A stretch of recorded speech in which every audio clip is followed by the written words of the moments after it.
Los Gálatas del siglo XXI. Así se llama nuestra plática, Los Gálatas del siglo XXI. Usted recordará que en una carta del apóstol Pablo, dirigida a los creyentes de las iglesias de la región de Galacia,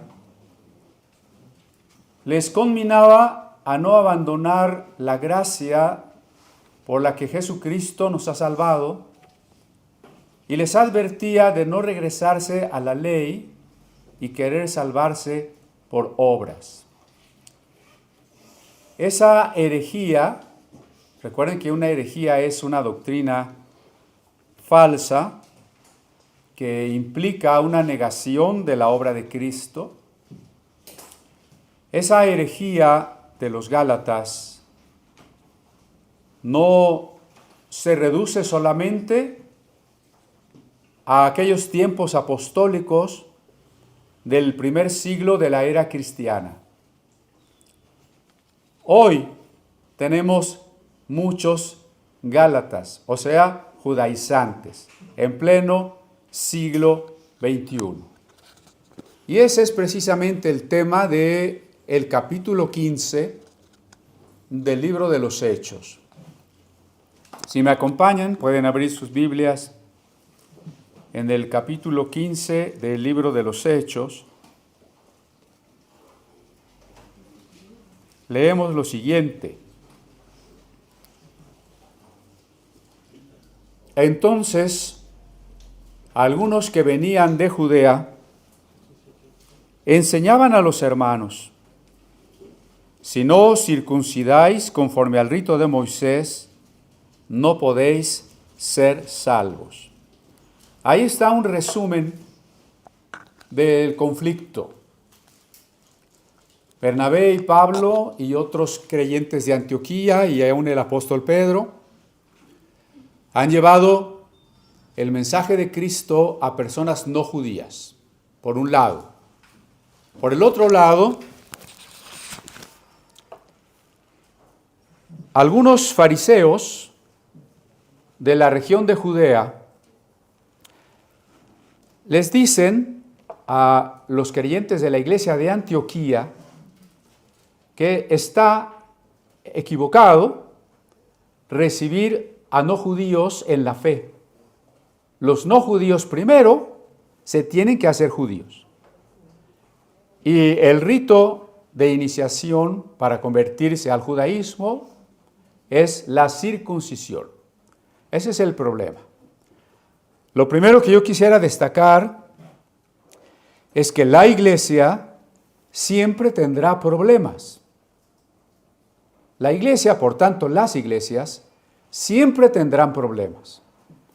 Quizá por aquí alguien haya notado ya algún problema, ¿no?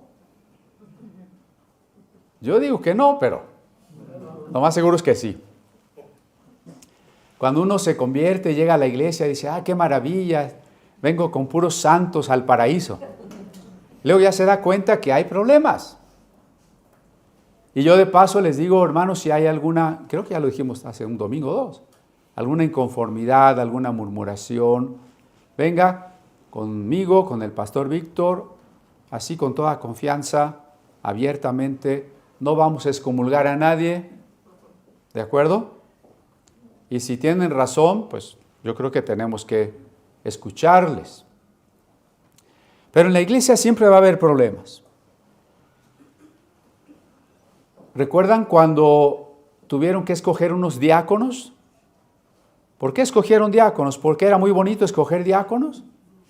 Fue la respuesta a un problema de división, un problema de cierto favoritismo y por ende de cierto menosprecio a otro grupo de personas. Y era la iglesia que iniciaba. Siempre va a haber problemas. Recuerde algo que también hemos dicho: si usted busca la iglesia perfecta, no lo van a aceptar. Mejor quédese aquí donde está. Pero la iglesia siempre está amenazada de desaparición. ¡Ah, caray! Sí, la iglesia siempre está amenazada de desaparición. Cuando la iglesia comenzó, el judaísmo oficial se opuso al cristianismo, persiguió a los apóstoles, mató a algunos de ellos, encarceló, mandó a flagelar a otros. Y luego, poquitos años después, también los emperadores romanos comenzaron la persecución contra la iglesia. Desde su nacimiento en el año 30 hasta el año 313, la iglesia sufrió una persecución abierta. Yo quisiera que usted se imagine que hoy se lo llevaran a la cárcel por ser cristiano. ¿Usted sabe lo que es eso?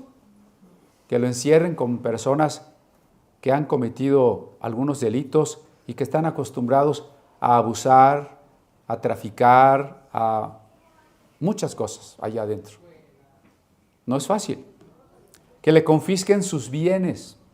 Tanto trabajo que le ha costado a usted, las cosas que tenga, su carrito, tal vez su casita, vienen y le confiscan todo. No estoy hablando de sucesos remotos que ya no van a suceder hoy.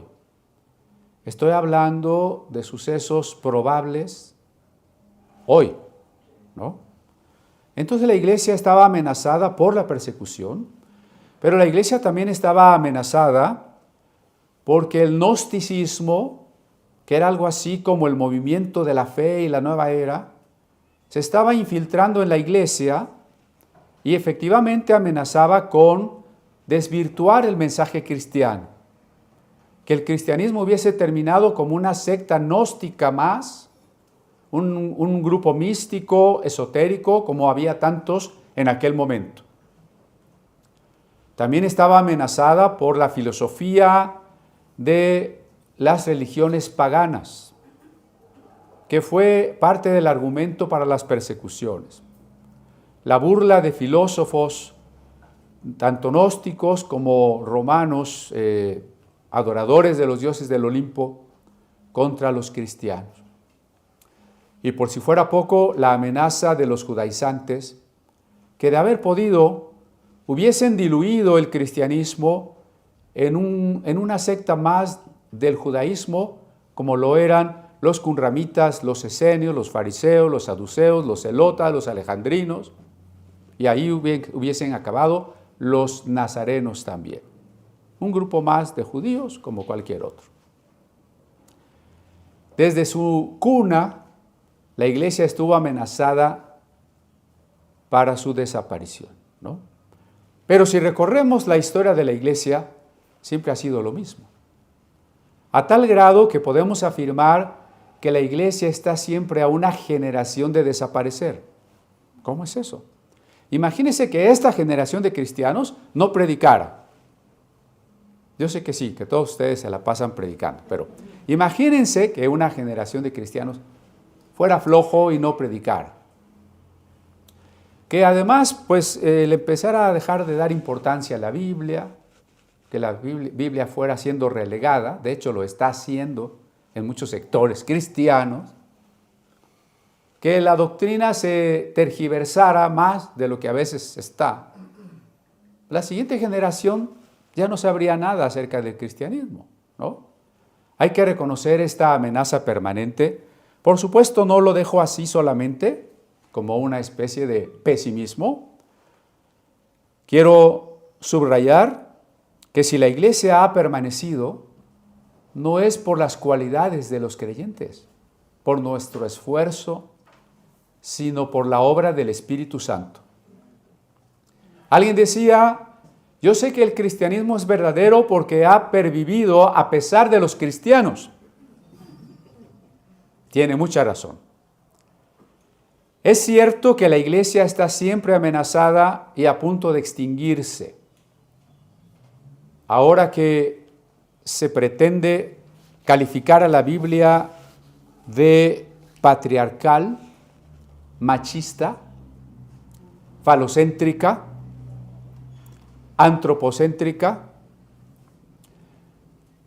no falta quien está haciendo sus versiones distorsionadas. ¿La siguiente generación conocerá la auténtica Biblia? ¿O habrá recibido una Biblia azucarada y diluida con agüita?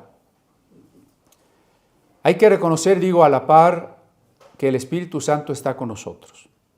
Y que si la Iglesia, ante los embates que describe el Apocalipsis, está siempre en gran riesgo, también es cierto que el Espíritu Santo nos capacita para atacar, aquí sí, atacar al enemigo. Atacarlo de tal manera que, dice Jesús, las puertas del Hades no prevalecerán contra ella, ¿no? Las puertas del Hades, es decir, una metáfora, un símbolo de las personas que están encerradas para la condenación. Vivas, ¿no? No estamos hablando de más allá de la muerte, sino las personas que están vivas, que no conocen a Jesús, están destinadas a la condenación porque no conocen del perdón que Dios les ofrece o porque lo rechazan.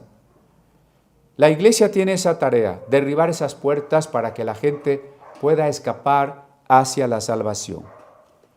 Bueno, entonces, número 1, la Iglesia siempre tendrá problemas. Número 2,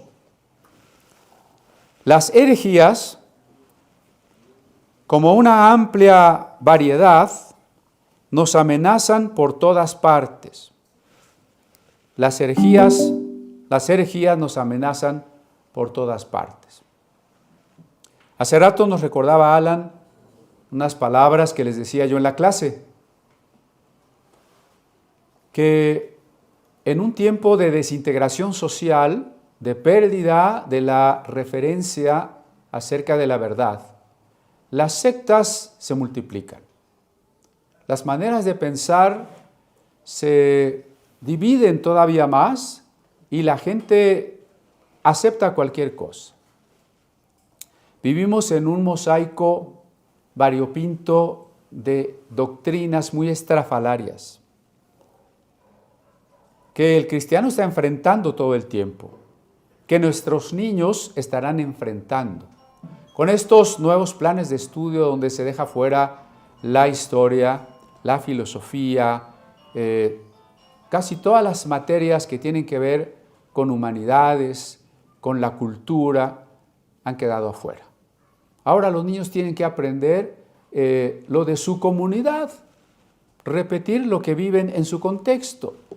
Eso no es educar. Eso no es tener una conciencia histórica. Eso no es tener una idea clara de una búsqueda de la verdad, de la justicia o del amor. Eso tienen que enfrentar nuestros hijos. Y usted constantemente también tendrá que enfrentar el bombardeo de todo tipo de ideologías. Pero ahora quiero referirme especialmente a las que están dentro de la iglesia y que ya algunas veces les he mencionado, 3 solo las voy a mencionar de paso y en la número 4 nos vamos a quedar.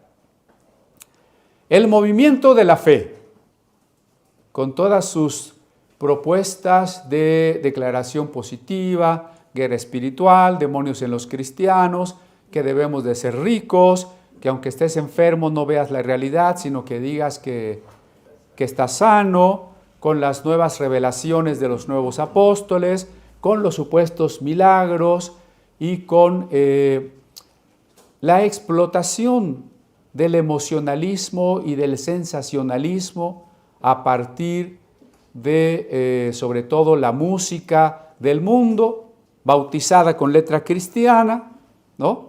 Y la idea de que los líderes espirituales son una especie de dignidades a las que hay que rendir pleitesía y cuidadito, vayamos siquiera a dudar, tratando de ver si eso está en la Biblia, porque nos enfrentaremos a su maldición. Ese es el movimiento de la fe. La segunda herejía que enfrentamos es un legalismo fundamentalista. Esta idea que se encuentra en varias comunidades como que si no vives en total santidad, te vas a perder. No estoy en contra de la santidad. Lo que estoy diciendo es que la santidad no se alcanza por obras. Es un don del Espíritu Santo. No se persevera en la salvación por mis propios méritos, sino porque Jesucristo me ha lavado con su sangre preciosa. Ese legalismo que es también totalmente fundamentalista, el fundamentalismo quiere interpretar toda la Biblia de manera literal. Y supone que cuando reconocemos en la Biblia que algo es simbólico, creen ellos que estamos negando que diga la verdad. No, toda la Biblia dice la verdad. Lo que hay que distinguir es cuándo lo hace de manera literal y cuándo lo hace de maneras literarias, retóricas, simbólicas, metafóricas. Y sobre todo ahora algo que podemos llamar ultracalvinismo, que es la idea de que solo hay una filosofía cristiana y que esa filosofía cristiana es la única manera de obtener una cosmovisión cristiana que nos permita conocer las leyes de Dios para la economía, la educación, la familia, el Estado, etcétera, etcétera. Es una filosofía que no es teológica, es más bien teosófica. Pretende una sabiduría que Dios nos ponga en el corazón, que entienden como un yo supratemporal, ni siquiera es el concepto bíblico de corazón, pero que está pegando muy fuerte porque la gente escucha cosmovisión bíblica y entonces piensa que sí, que es posible tener una cosmovisión bíblica. No hay tal cosa como una cosmovisión, hay muchas cosmovisiones y desde la Biblia podría haber muchas cosmovisiones. Algo de eso refleja el libro que nos presentaron hace un momento, es decir, que hay muchas cosmovisiones, pero me detengo en el número 4. No, me está faltando una, ¿verdad? El 3. El liberalismo, las ideologías relativistas. ¿Qué es la teología liberal? Aunque tiene muchas corrientes, toda teología liberal afirma que no hay sobrenaturalidad, que la Biblia no está más inspirada que otros libros, que Jesucristo no nació de una virgen, que no resucitó corporalmente y que no vendrá físicamente a resucitarnos. Aunque le parezca extraño y sorprendente, muchos teólogos afirman eso. Y teólogos reconocidos y famosos y que tienen muchos libros publicados. Cuando me llega algún libro de algún teólogo famoso, busco en el índice si trae alguna referencia, por ejemplo, alguna página donde hable de la resurrección. Voy inmediatamente y si veo que lo que me quiere decir es que la resurrección es un símbolo de... Cierro el libro y lo quemo. No es cierto, no lo quemo. Ahí tenemos en la biblioteca la sección de herejías, ¿verdad? Pero ya sé que ese teólogo, por más que sea muy prestigioso o prestigiado, no es de doctrina correcta. Es el liberalismo que nos invade. Y de la mano del liberalismo o posibilitándolo, entra la ideología, las ideologías del relativismo. Es que en la Biblia antes las cosas eran malas, ahora son buenas, porque la cultura ya cambió. Es que no podemos poner parámetros de qué cosa sea el pecado, la justicia, porque todo es relativo. Así que léase, por ejemplo, ahí la ideología de género, el feminismo, que estoy aludiendo ahora dentro de las iglesias. Dentro de las iglesias. Si no sabe usted, no se sorprenda cuando se entere. Voy al número 4. Los judaizantes. Ahí sí nos vamos a detener porque es el tema del pasaje que estamos leyendo. Dice el verso 2, Hechos 15:2, como Pablo y Bernabé tuviesen una discusión y contienda no pequeña, ese Casiodoro es muy elegante, ¿no? Una contienda no pequeña, o sea, muy grande, ¿sí? Una discusión con ellos, se dispuso que subiesen Pablo y Bernabé a los apóstoles y a los ancianos para tratar esta cuestión. Recuerden que la argumentación de los judaizantes es que si no se circuncidan conforme al rito de Moisés, los gentiles que quieran creer en Jesús no se pueden salvar. Así que yo quisiera detenerme un momento. ¿Cuáles son los argumentos de los judaizantes actuales? ¿Cuáles son los argumentos de los judaizantes actuales? Y pregunto, ¿quién se ha encontrado con alguno de ellos? Los judaizantes actuales, para que me entienda, no son judíos de raza que defenderían o tratarían de ganar adeptos para el judaísmo. No estoy hablando de eso. Aunque en tiempos de la Inquisición, donde se obligaba, sobre todo en el Imperio Español, a los judíos a hacerse católicos, sí se llamaba judaizantes a los que en secreto seguían guardando la ley de Moisés. Pero ahora no me refiero a eso. Ahora me refiero a evangélicos que eran antes evangélicos, que tal vez tenían años de evangélicos, y un día llegaron y les plantearon algunos de estos argumentos que voy a decir ahora. Y yo quiero que usted los tenga presentes, primero por si tiene que platicar amorosamente con ellos y tener una contienda no pequeña. Y segundo, para que no se lo vayan a llevar a usted. Sería lo más triste decir, ¿te acuerdas de la hermana fulanita? A mí me pasó, una hermana con más de 30, 40 años en el Evangelio, que un día que me la encontré ya era judía. No se lo vayan a llevar. Como decían antes los papás, te va a llevar el robachicos, ¿no? ¿Qué argumentan ellos? Bueno, uno de sus primeros pasos es tocar la fibra de nuestro complejo de inferioridad. Sí, porque los mexicanos tenemos complejo de inferioridad. Si me ponen un alemán aquí grandote y güerote, pues, ¿no? Entonces, ¿qué te dicen? ¿Cómo te apellidas? Ah, pues mi apellido Benavides. Ah, claro, entonces tú eres judío, porque mira, Ben David es hijo de David, y es la terminación española de hijo de. Así que cuando en España los judíos tuvieron que convertirse a fuerzas, disfrazaron sus apellidos. Entonces, una buena noticia. Tú eres judío.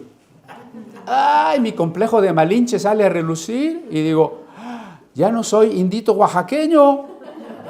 Resulta que ya soy judío, ¿no? Y así lo hacen con el apellido que sea. Y te quieren convencer de que tu abuelito, tu bisabuelito, seguramente era judío. En alguna de tus genealogías tienes algo de judío. Y pues ya entonces la persona queda dispuesta a volver a sus raíces. Y entonces, siguiente argumento, el hebreo es la lengua de Dios. El hebreo es la lengua que hablaba Adán, la lengua que siguieron hablando los hijos de Sem cuando todos los demás fueron confundidos en la Torre de Babel. El hebreo es la lengua original, la lengua celestial, la lengua santa. Y tú, pues pobrecito, hablas español. Derivado del latín, que es diabólico, porque era de la Iglesia Católica, derivado del griego, que es pagano. Así que tú tienes que regresar al hebreo. Las Biblias están mal traducidas y ya te presentan una Biblia donde cambian algunos sustantivos del español transliterados al castellano con una fonética más o menos hebrea. Y entonces ya no dicen sacerdote, dicen Cohen, ya no dicen Espíritu Santo, dicen Ruach HaKodesh. Y entonces el que no sabe hebreo y que está pues sí apantallado con los temas de lo judío, dice, wow, Ruach HaKodesh, ahora sí ya sé qué es. Y entonces tú, pobrecito de ti, que todavía dices Espíritu Santo, ¿no? En realidad esto es un champurrado de español con palabritas en hebreo que no toca realmente la médula del mensaje bíblico y mucho menos es una correcta hermenéutica, es decir, no es una correcta interpretación. De una vez hay que decir, si usted tiene o no tiene ascendencia judía, no tiene la menor importancia, ¿no? No tiene la menor importancia. Si el hebreo es la lengua divina, no, porque el hebreo es una lengua que pertenece a una familia lingüística que se llama la familia de lenguas semitas. Y por tanto está emparentada con muchos otros idiomas de la región y a su vez nació de otra lengua que es el cananita. Y el cananita a su vez nació del acadio, así que el hebreo va surgiendo cuando los peregrinos que han salido de Egipto o que vagan por el desierto comienzan a entrar en Canaán. Estamos hablando de que el hebreo nació por allá del año 1100 antes de Cristo. Hay lenguas mucho más antiguas que esa. Algunas formas del chino, del hindú o del copto, pues son mucho más antiguas que el hebreo, ¿no? No es una lengua divina porque Dios ha querido hablarnos a los hombres en las lenguas de los hombres. Por eso, gracias a Dios, la Biblia hoy está traducida, cuando menos en el Nuevo Testamento, a más de 3.300 idiomas. Es decir, Dios habla en los idiomas de los hombres. Imagínense que los hermanos mixtecos reciben su Biblia en mixteco y están muy contentos porque ahora Dios les habla de una manera que es más cercana a ellos y de repente alguien les dice, no, mira, Dios nomás habla en hebreo. No, el hebreo es una lengua humana, como lo es el arameo y el griego, porque son las tres lenguas en las que se escribió la Biblia. Qué bueno que la Biblia no está solo en hebreo, ¿no? Porque entonces se sentirían más seguros de que el hebreo es la lengua de la revelación. No, hebreo, arameo y griego. También dicen que entonces hay que regresar a la ley porque la ley no ha caducado. La ley nunca va a pasar. Dicen versos como el cielo y la tierra pasarán, mas mi palabra no pasará. Como la ley nunca va a pasar, llegan a una idolatría de la ley donde no solamente sigue vigente, sino que existía antes del mundo. La ley sería eterna. Si usted se fija, darle la cualidad a cualquier persona o cosa, la cualidad de eternidad, es divinizarla. La ley de Moisés, que surgió históricamente entre el siglo 11, 12 antes de Cristo hasta el siglo 6 antes de Cristo, es situable perfectamente en la historia, no es eterna. Considerarla eterna es hacerla un ídolo. Y quienes piensan así entonces tendrían que regresar a la ley. Y por eso dicen, los que se reúnen en domingo son paganos porque el domingo es el día del sol. Hay que reunirnos en el Shabbat. Y entonces ya pues se sienten cada vez más especiales, ¿no? Es que yo ya empiezo mi culto el viernes a las 6 de la tarde, el Shabbat. Y encendemos las velas, ¿no? Y ya me pongo mi kipá las mujeres su velo y hacemos la bendición, ¿no? Y por supuesto en hebreo, ¿no? Baruch atah Adonai Eloheinu melech haolam. Oh, no, wow, ¿sí? Entonces, hay que regresar al sábado, las fiestas, que ya va a ser la Pascua, ya vamos a celebrar tabernáculos, y el Rosh Hashanah, y el Yom Kippur, y por supuesto, pues los que no saben nada de eso dicen, ¿eso qué será? Y entonces, como suena extranjero, Yom Kippur, no, bueno. ¿Sí? Entonces van seduciendo a las personas. Hay que celebrar las fiestas porque son mandamientos que deben cumplir todos aquellos que pertenecen al pueblo de Dios. Israel es el pueblo de Dios, es el pueblo escogido. Y claro, pues hay muchos versículos en la Biblia que dicen que Israel es el pueblo escogido. Pero se olvidan de las explicaciones que nos da Pablo de cuál es el verdadero pueblo escogido. Y reducen el concepto al judaísmo físico, como raza y como religión. Y de ahí invitan a las personas a circuncidarse. Hace muchas décadas ya, más de un siglo, que grupos como los adventistas, testigos, Iglesia de Dios Israel y otras se regresaron a cumplir mandamientos, pero no se habían atrevido a circuncidarse. Y ahora resulta que los grupos judaizantes ya están circuncidando. Más adelante voy a ir precisamente a la carta a los Gálatas para ver algunas de las respuestas que nos da la Escritura a todos estos argumentos. Si Israel es el pueblo escogido, queda como la sensación de que aunque la iglesia es importante, Israel es más privilegiado que la iglesia. ¿Usted qué quiere ser? ¿Parte de la iglesia o del pueblo escogido? ¿No? Pues del pueblo escogido. Sí, porque en la iglesia hay mucha gente ignorante que no sabe hebreo, que no celebran las fiestas.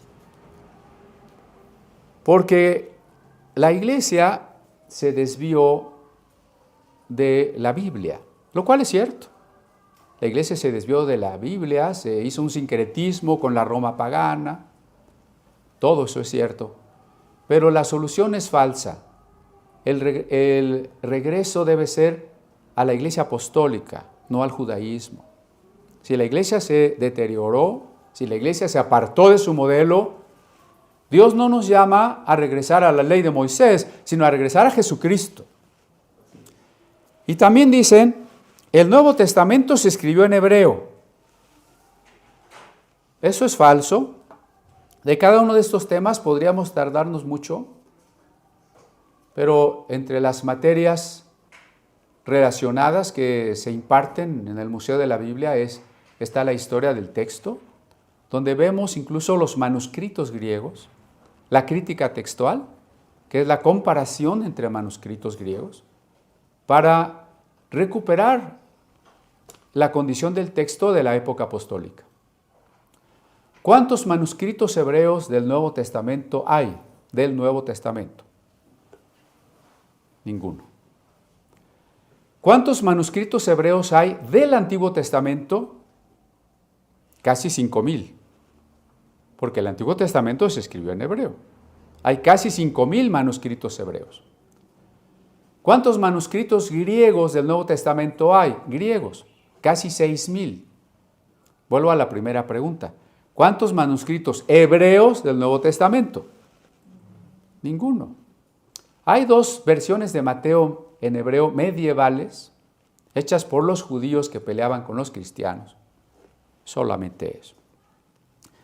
El Nuevo Testamento no se escribió en hebreo, se escribió en griego, pero ellos, inventando que sus Biblias están traducidas en el Nuevo Testamento desde el hebreo, lo cual no pueden probar, Si usted le dijera, a ver, ¿de cuál manuscrito hebreo? No le van a poder contestar. Además, quieren ponerle a la Biblia las formas de los nombres divinos de los otros idiomas, ¿no? Por ejemplo, en vez de Dios, ponen Elohim.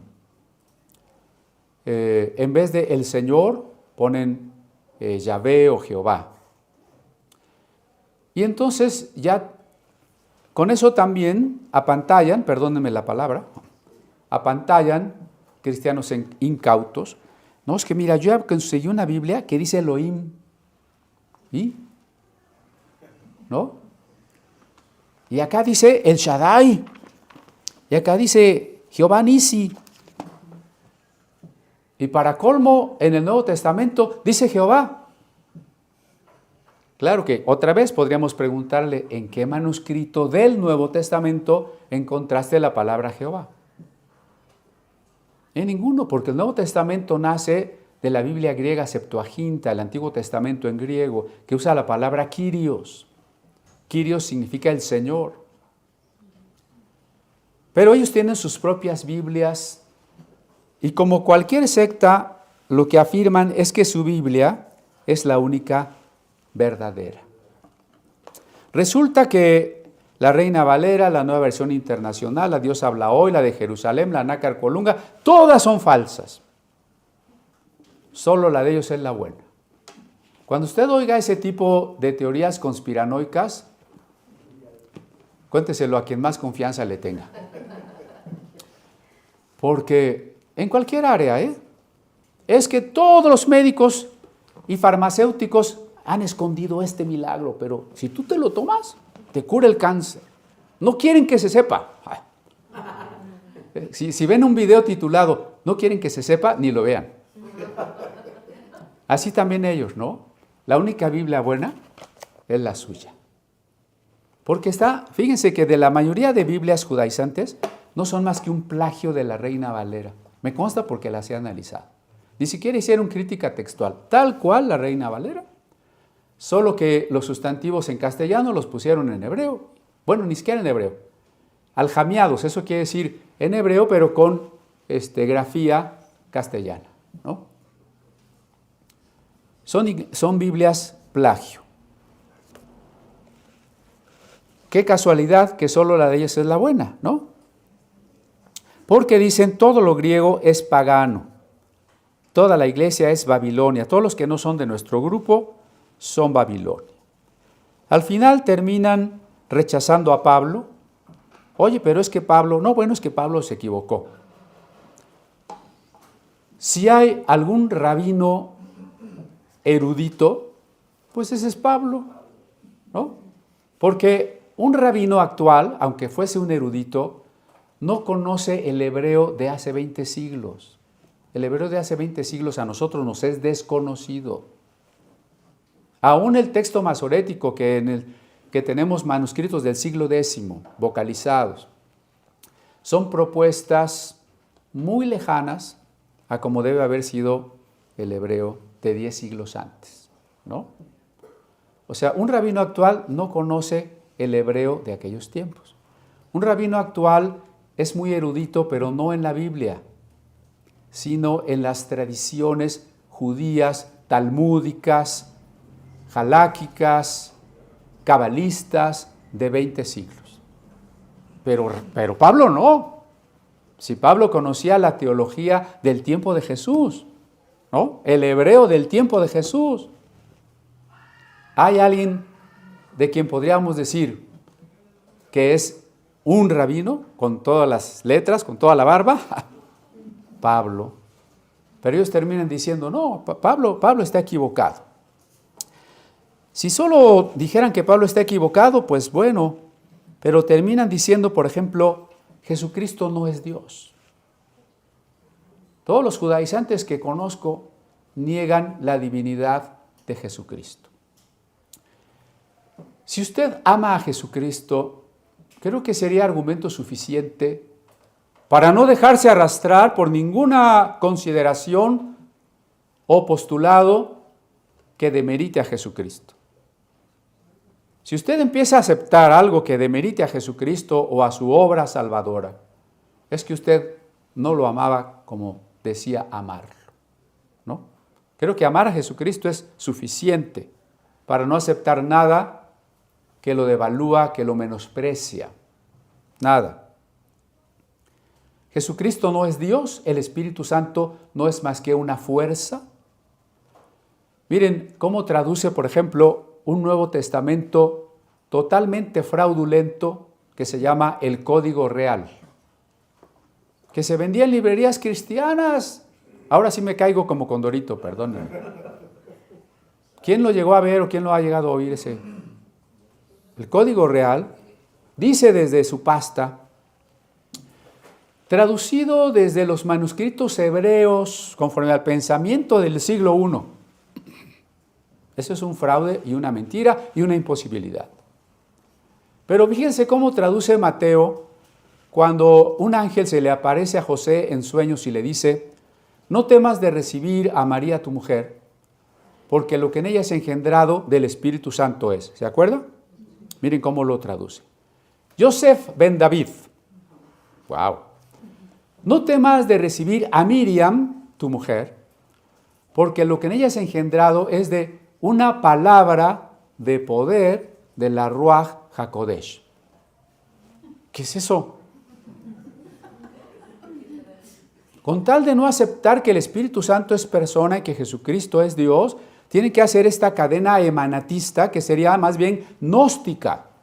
Quiere decir que la Ruach HaKodesh, que es una fuerza, no una persona divina, la Ruach HaKodesh dio una palabra, no sé cómo las fuerzas dan palabras, esa palabra tenía un poder y ese poder embarazó a María. ¿Y entonces quién es Jesús? Sepa la bola.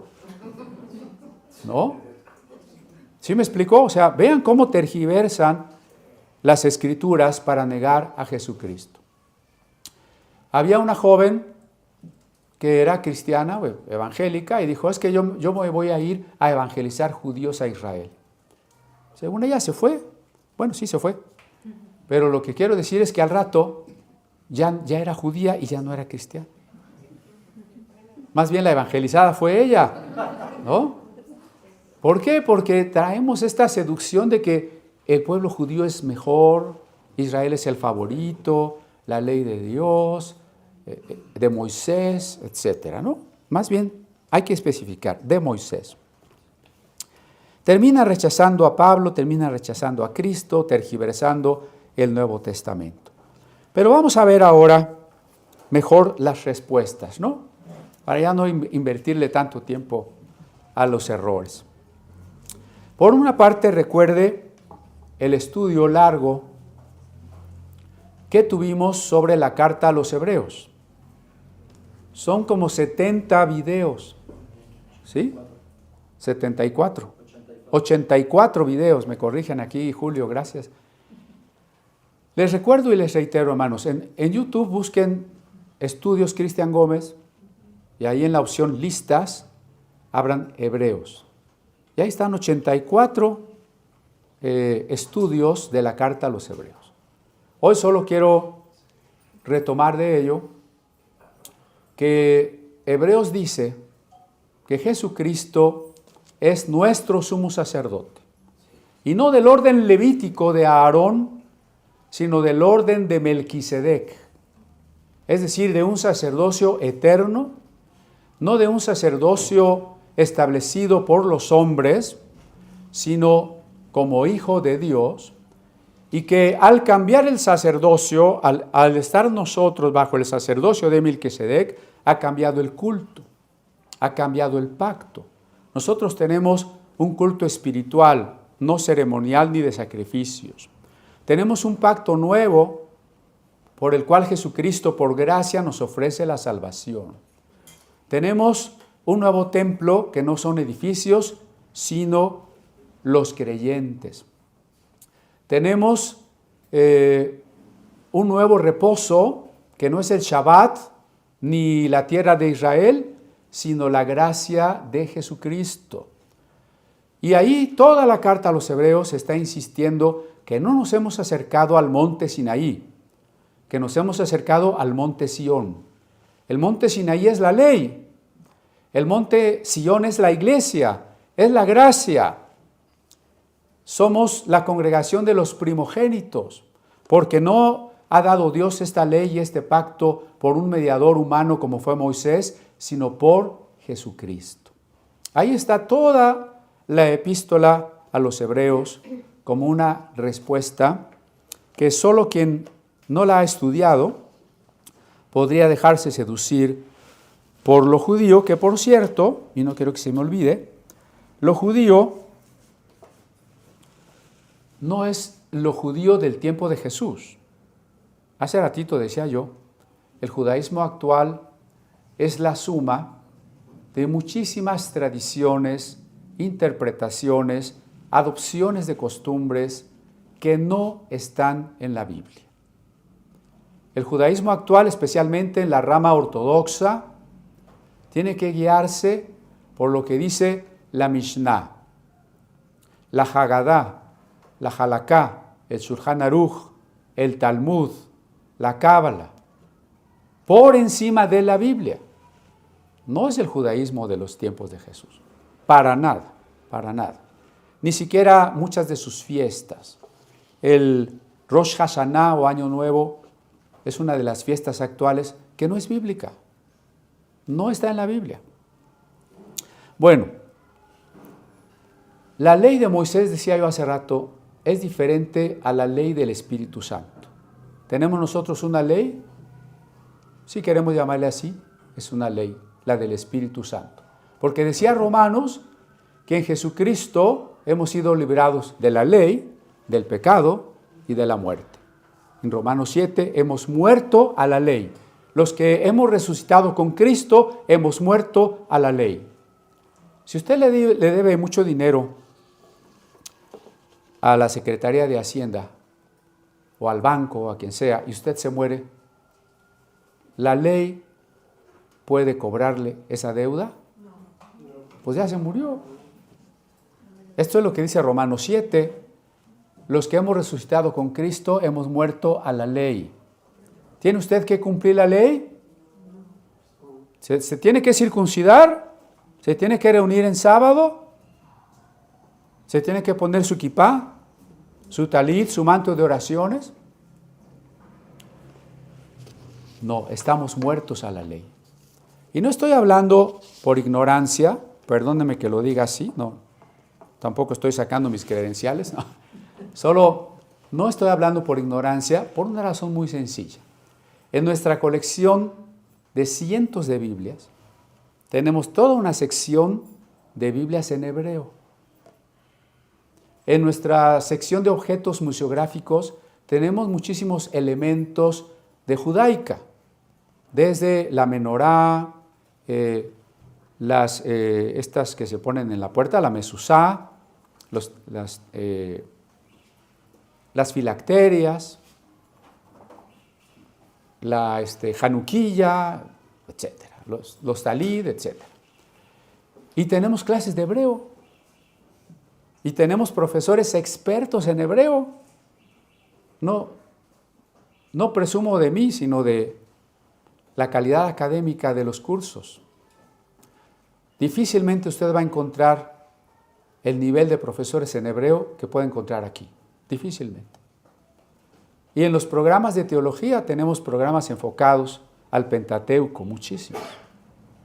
¿Me explico? Tenemos en la biblioteca general, que ya no son Biblias, tenemos toda una sección de judaísmo, desde literatura judía de novela hasta literatura religiosa, historia del judaísmo, etc.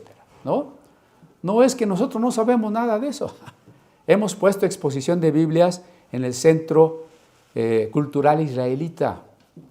Hemos hecho eventos con la Embajada de Israel. Tengo muchos amigos judíos. No estoy hablando porque desconozcamos eso. Estoy hablando porque hay que tener muy claro quién es Jesús el Mesías.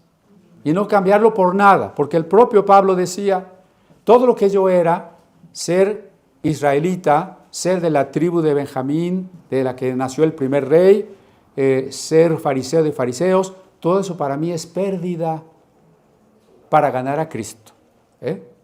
Es por eso. Bueno, vamos ahora a las respuestas que nos da la carta a los Gálatas. Voy a leer algunos versículos de Gálatas y los voy a leer con comentarios muy breves, porque bueno, si hiciéramos una serie de estudios de Gálatas, pues nos tardamos otros 50 domingos, ¿no? Pero no es el caso. Pero creo que con lo que usted va a encontrar en Gálatas le va a quedar muy claro.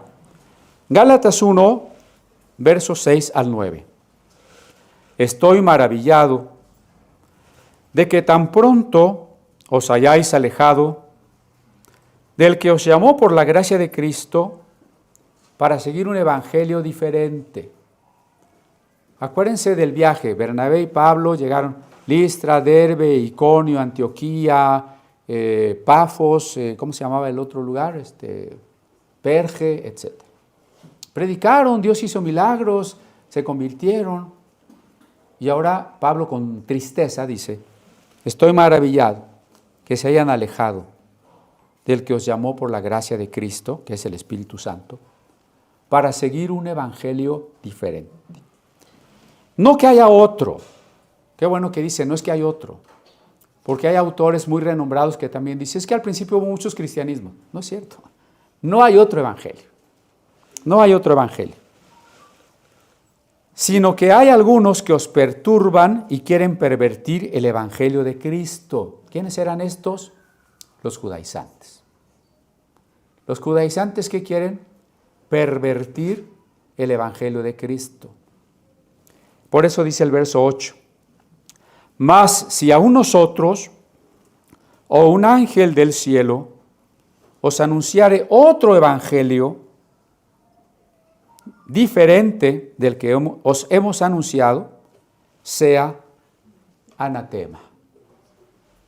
Como que aquí empezó por la conclusión, la carta más bien, ¿no? Anatema es una persona o cosa inmunda que contamina el campamento y que impide que el pueblo de Dios viva en la victoria de Dios. Acuérdense de la historia de Acán. En Jericó, cuando no debían tomar nada, él dice, pues, ¿cómo voy a desperdiciar este lingote de oro, este manto babilónico, etcétera? Y se los lleva y los esconde y nadie supo. Y el pueblo pierde la batalla y dicen, Señor, ¿por qué perdimos la batalla? Hay anatema en el campamento. Y bueno, ya saben que se descubre quién fue y lo apedrean con su esposa, con sus hijos, ya está con el perro y el gato, ¿no? Tremendo. Ese es el anatema. ¿Quién es anatema? Cualquier libro, conferencia, video, persona, teólogo, profeta, rabino, que nos diga un evangelio tergiversado. Y Pablo va al extremo. Si aún nosotros los apóstoles, si yo, San Pablo de Tarso, si San Juan o San Pedro vienen y les dan un evangelio diferente, no nos acepten. Reconozcan que ya seríamos una contaminación del campamento. Y si aún un ángel del cielo, nuestros queridos amigos mormones, yo no sé si han leído este versículo, aunque sea un ángel resplandeciente, brillante, así volando, ¿no? Con sus alas, que no sabemos si tengan o no, ¿verdad? Un ángel rubio como los pintan, aunque sea un ángel gringo, aunque sea un ángel, es muy difícil sustraerse a eso, ¿no? Oye, pero ¿cómo el apóstol fulano que tiene miles de seguidores, que tiene programas en la tele, cómo tú crees que no va a decir la verdad? Oye, si a mí se me aparece un ángel, pues yo le voy a creer a un ángel, no a ti. Bueno, Pablo nos previene. Si aún un ángel del cielo les anuncia otro evangelio, no lo acepten. Reconozcan el anatema. Por tanto, es la palabra de Dios la autoridad suprema, no los milagros, las sensaciones, que muchas veces podrían incluso ser mentirosas, ¿no? Gálatas 2:16. Sabiendo que el hombre no es justificado por las obras de la ley, sino por la fe de Jesucristo. ¡Ah, caray! Ahí está. Sabiendo que el hombre no es justificado por las obras de la ley, no porque quieras cumplir mandamientos. Somos justos, declarados inocentes, declarados perdonados por Jesucristo, por la fe en Jesucristo. ¿Cómo traducen las Biblias judaizantes? No traducen, distorsionan. ¿Saben cómo lo distorsionan? Sabiendo que el hombre no es justificado por un cumplimiento hipócrita de las obras de la ley, sino por la fe obediente de los mandamientos de Jesucristo. Es totalmente una tergiversación. Lo que Pablo está oponiendo no es una hipocresía a un esfuerzo sincero por cumplir la ley. Lo que Pablo está oponiendo es la imposibilidad humana por el pecado de salvarnos por la ley contra la obra de Dios que solamente Dios puede haber hecho de salvarnos y perdonarnos enviando a su Hijo Jesucristo. Eso es lo que está en juego, no lo que distorsiona una Biblia judaizante. Sigo en el 16. Nosotros también hemos creído en Jesucristo para ser justificados por la fe de Cristo y no por las obras de la ley. Por cuanto por las obras de la ley nadie será justificado. Nadie se puede justificar. ¿Qué significaría eso? Dicho de una manera muy ingenua, aunque efectivamente no es así, pero que usted llega al cielo, ¿no? Y dice, bueno, ya tengo derecho a estar aquí porque yo cumplí toda la ley. Soy una persona justa. Eso significaría justificarse por la ley. Ahora bien, ¿quién de nosotros nunca quebrantó un mandamiento como para plantarse a las puertas del cielo y decir, yo me merezco la entrada? Nadie. Eso es lo que significa que nadie se justifica por las obras de la ley. Ahora, en el verso 19 del mismo capítulo, ¿qué pasa con la ley y yo? Porque yo por la ley soy muerto para la ley a fin de vivir para Dios. La ley dice la paga del pecado es muerte. Entonces yo por la ley, ¿qué soy? Muerto, condenado, separado de Dios. ¿Cómo me va a justificar la ley si la ley me está condenando? Por eso dice el siguiente verso, con Cristo estoy juntamente crucificado. Yo ya me morí con Jesús a la ley, ¿no? Ya no vivo yo, ya no son mis esfuerzos por cumplir los mandamientos. Ahora vive Cristo en mí. Lo que ahora vivo en la carne, lo que ahora vivo en esta vida terrena, ¿no? Lo vivo en la fe del Hijo de Dios, no en el esfuerzo por cumplir la ley de Moisés, en la fe del Hijo de Dios, el cual me amó y se entregó a sí mismo por mí. Que Jesús nos amó y se entregó por nosotros implica que la ley queda hecha de lado. Lo reitera el siguiente verso, el 21. No desecho la gracia de Dios, pues si por la ley fuese la justicia, entonces por demás murió Cristo. ¿No? Si te puedes salvar por la ley, si por guardar el sábado, si por orar en hebreo, si por ponerte tu kipá, si por no comer carnitas ni camarones, te puedes salvar, por demás murió Cristo. Eso significaría, primero, un problema en los atributos de Dios y luego un problema en la historia. En cuanto a los atributos de Dios, si el hombre podía salvarse cumpliendo preceptos, Dios le hubiera dicho a los seres humanos, miren, ahí están mis preceptos, cúmplanlos y acá los espero. Si ese fuera el camino, ¿para qué Dios habría permitido que su propio hijo fuera asesinado? ¿No sería un Dios cruel? O sea, la gente se puede salvar de esta manera, pero yo quiero matar a mi hijo. Ese Dios, sí, tienen razón las feministas ahí. ¿Qué clase de Dios es ese? ¿No? No, pues no hay otro camino. Y históricamente, si la ley se dio desde los tiempos de Moisés, es decir, póngale usted, 1500 años antes de Cristo, y la ley era para salvarse, ¿para qué vino Cristo? Si hacía 1500 años que la gente se salvaba por la ley, ¿no? No tiene sentido eso. Vamos al siguiente pasaje en el capítulo 3, versos 2 y 3. Esto solo quiero saber de vosotros. ¿Recibisteis el Espíritu por las obras de la ley o por el oír con fe? Cuando ustedes creyeron y el Espíritu vino a vivir a sus corazones, y cuando fueron bautizados con el Espíritu Santo y tuvieron la oración en lenguas, ¿fue porque se habían portado muy bien o por el oír con fe? Digo, esta es una pregunta al estilo rabínica. En la pregunta está la respuesta, ¿no? Tan necios sois, habiendo comenzado por el Espíritu, ¿ahora vais a acabar por la carne? Empezamos por el Espíritu porque el amor del Espíritu Santo produce en nosotros el carácter de Dios, que no va contra ninguna ley. Pero al dejar la obra del Espíritu para ponernos nosotros a cumplir la ley, otra vez regresamos al esfuerzo de nuestra propia vida terrenal. Luego dice en el verso 10 y 11, porque todos los que dependen de las obras de la ley están bajo maldición. Esto sí está fuerte, ¿eh?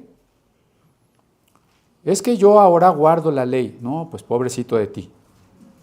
Porque todos los que dependen de las obras de la ley están bajo maldición. Pues escrito está, maldito todo aquel que no permaneciere en todas las cosas escritas en el libro de la ley para hacerlas. Tú te quieres salvar por la ley, decíamos hace rato. Está muy bien, pero si fallas en una cosa, ya estás perdido, ¿no? Estás bajo maldición. No de esa maldición que te quieren reprender luego, ¿no? Reprendo maldición de pobreza. No, no está hablando de eso. Aquí maldición se entiende como el justo castigo de Dios. Y eso yo no lo puedo reprender. ¿Cómo yo voy a reprender algo que Dios ha sentenciado sobre alguien, ¿no? Y sigue diciendo que por la ley ninguno se justifica para con Dios. Repito, por la ley ninguno se justifica para con Dios, es evidente, porque el justo por la fe vivirá. No somos justos porque cumplimos la ley, sino porque creímos, Ahora, versos 28 y 29 del mismo capítulo 3 de Gálatas. Ya no hay judío ni griego. ¿Se acuerda que ese rato le dije, si usted tiene ascendencia judía o no, no importa? Yo no sé si por las barbas de zacate que tengo, luego me dicen, ¿usted es judío? Eso no importa. No hay esclavo ni libre, no hay varón ni mujer, porque todos vosotros sois uno en Cristo Jesús. Y si vosotros sois de Cristo, ciertamente linaje de Abraham sois y herederos según la promesa. Seguramente yo sí soy judío porque mi apellido es Stern o mi apellido Cohen. ¿Sabes por qué soy del pueblo elegido? Porque soy hijo de Abraham, porque he aceptado la promesa que se le dio a Abraham, porque he creído como creyó Abraham. Por eso.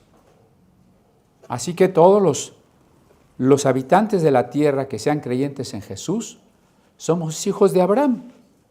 Por tanto, Abraham tiene hijos amarillos, negros, indígenas, blancos, más negros, o sea, de todos, ¿verdad?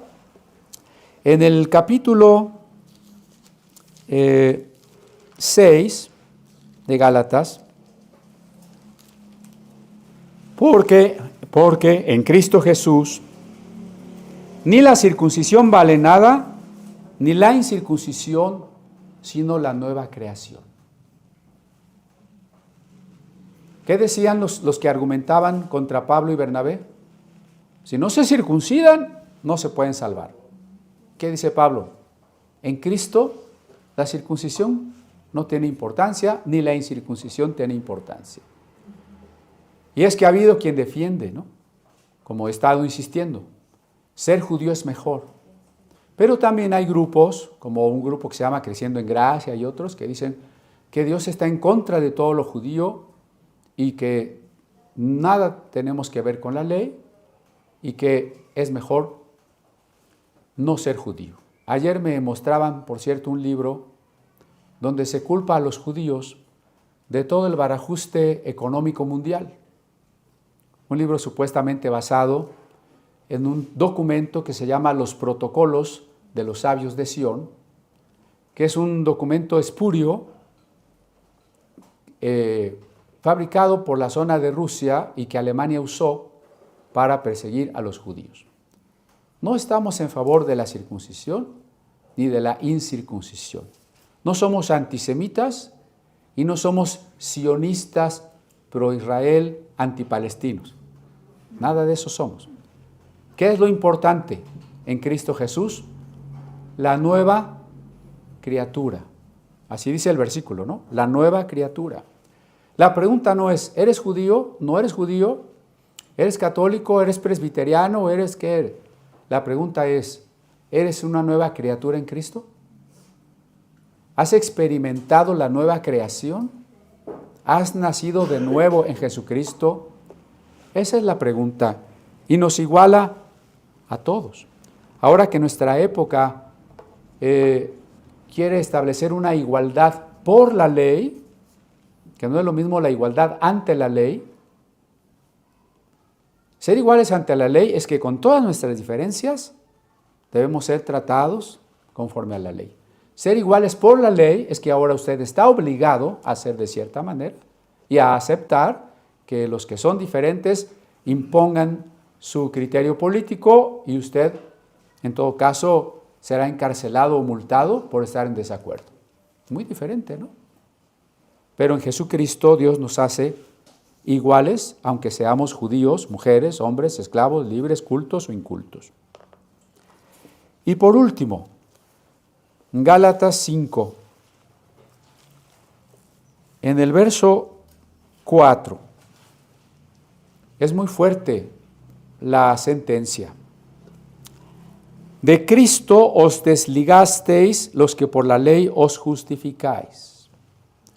Queridos hermanos ex evangélicos judaizantes, el que quiere justificarse por la ley, se ha desligado de Cristo, se ha divorciado de Cristo. Y más fuerte aún, de la gracia habéis caído. Hay por allí doctrinas que dicen que la gracia es irresistible y la perseverancia de los santos es en automático por la elección.